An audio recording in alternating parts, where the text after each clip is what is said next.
Rumah seharusnya menjadi tempat paling aman bagi seorang anak. Namun di rumah ini, seorang bocah 9 tahun kehilangan nyawanya. Tanpa pertolongan yang terdengar keluar, tanpa pintu yang dibobol, tanpa kamera yang merekam.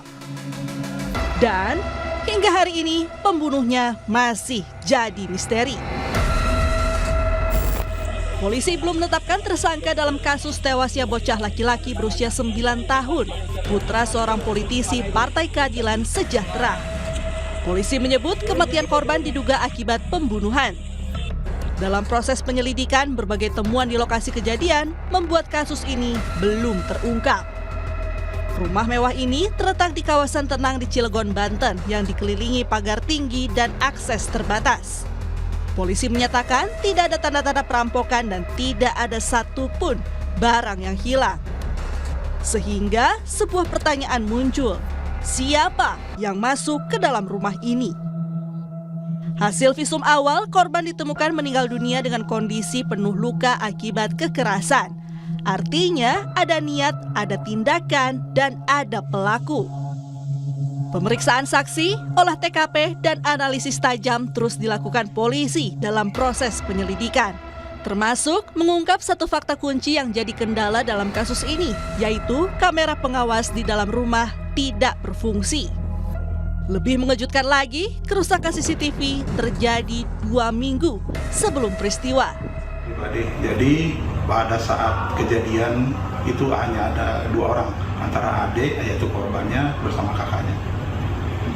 Berarti tidak ada CCTV di rumah itu ya? Ada CCTV, cuman dalam keadaan rusak. Sudah berapa lama rusak? Kira-kira 2 minggu sebelum kejadian.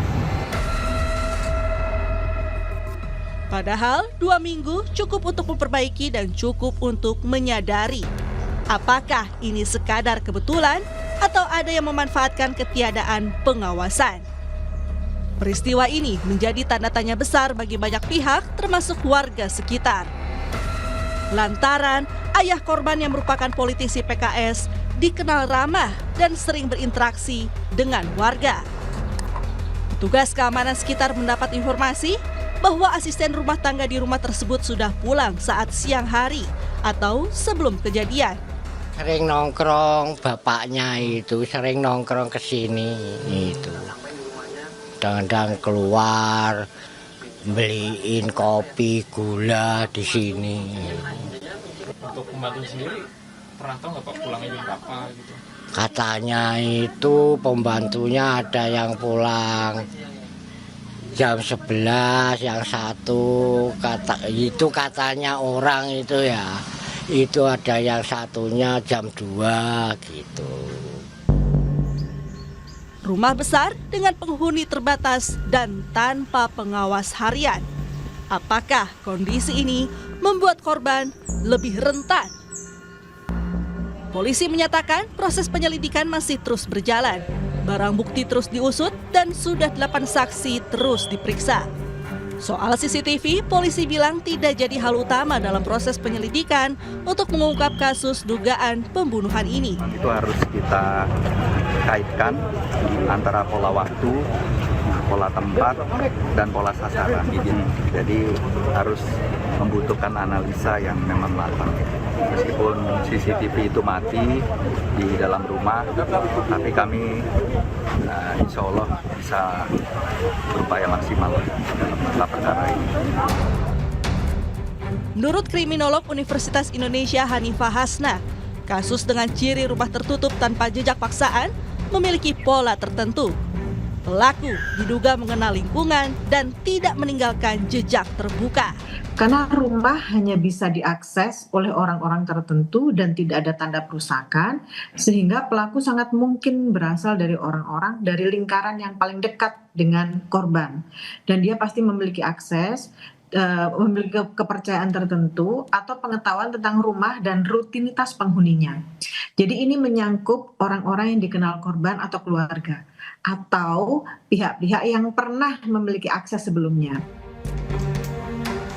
Hingga kini belum ada satupun yang ditetapkan sebagai tersangka, sehingga belum ada motif yang bisa diungkap. Namun, dari analisis mantan Kabareskrim Polri Komjen Purnawirawan Susno Duaji, bahwa dari temuan yang didapatkan oleh penyidik bisa jadi pelaku melakukan pembunuhan untuk menyakiti keluarga korban, yang bisa jadi berkaitan dengan ayah atau ibu korban. Berarti dugaan motif daripada perkara ini adalah banyak ke arah untuk menyakitkan keluarga korban, membuat sakit hati atau balas dendam atau apalah gitu kan. Nah, karena apa gitu?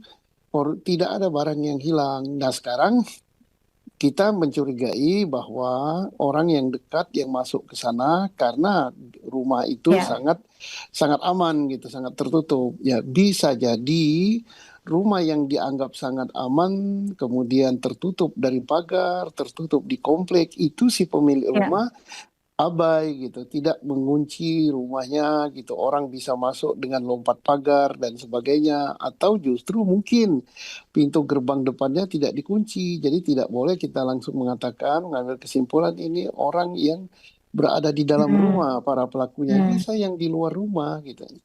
Yang di luar rumah, iya, tetapi ada kaitan dengan pihak keluarga korban. Nah, keluarga korban siapa? Bisa ibunya, bisa bapaknya gitu. Lantas, siapa yang memiliki akses?